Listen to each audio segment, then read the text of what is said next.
India এর কি হইল? একদিকে পানি বন্ধ করে পাকিস্তানের পানি না পাইয়া মারে, আরেকদিকে পানি যদি বন্ধ করে তাহলে বাংলাদেশ পানি পেয়েই মরে যাবে।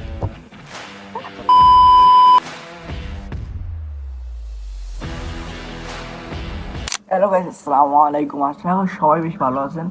আমি অনেক বেশি ভালো আছি। আজকে প্রতিবাদী ভিডিও। আজকে একটা ভিডিও প্রতিবাদ করো। ভারত এমন একটি রাষ্ট্র, দুই দিকে দুই দেশকে চাপে রাখছে।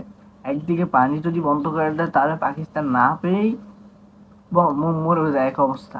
একদিকে পানি যদি বেশি চাই দেয় বাংলাদেশে বন্যায় মানুষ মারা যায়। কিন্তু কথা হলো পাকিস্তানের পানি বন্ধ করে সেজন্য পাকিস্তান যুদ্ধের আহ্বান জানাইছে। বাংলাদেশে পানি বন্ধ করলে বাংলাদেশ চুপ করে থাকে কেন? ভাই প্রতিবাদ করতে হবে। প্রতিবাদ করতেই হবে। আর ভাই থামো, প্রতিবাদ করতেই হবে।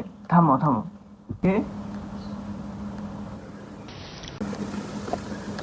কিসের যুদ্ধ? কোনো যুদ্ধ নাই, যুদ্ধ নাই। শান্তিতে বিশ্বাসী আমরা, শান্তিতে বিশ্বাসী।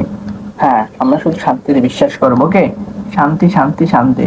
ওং শান্তি, ওং শান্তি, ওং শান্তি। এটা অফ করলে। नमस्ते मोदी जी। नमस्कार।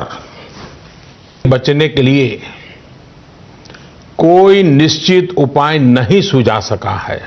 ओके मोदी जी, मैं समझ नहीं सकता पाकिस्तान नहीं बसने वाला है इस बार। मोदी जी, हम तो आपका साथ है।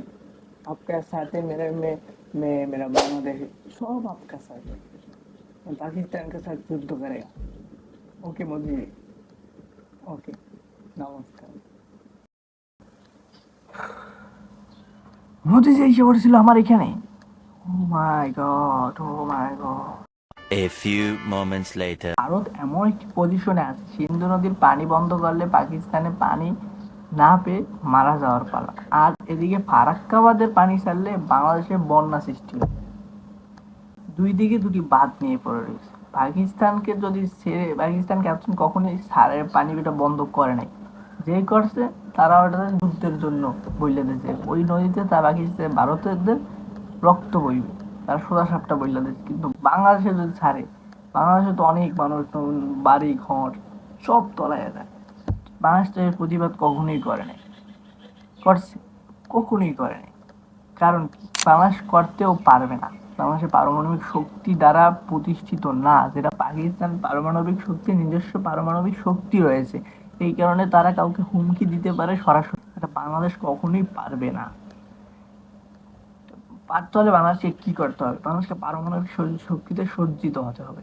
পারমাণবিক অ্যাটম বোমা দরকার বাংলাদেশে, যাতে বাংলাদেশ অন্য কোনো রাষ্ট্রকে সরাসরি হুমকি দিতে পারে, যুদ্ধের হুমকি দিতে পারে নিজেদের স্বার্থে বাঁচলে। আমরা শুধু একটাই বলবো, যুদ্ধ দরকার নাই। অবশ্যই আজকের এই পর্যন্তই। ভালো লেগে থাকে লাইক, কমেন্ট আর সাবস্ক্রাইব করে দিন। Bye bye.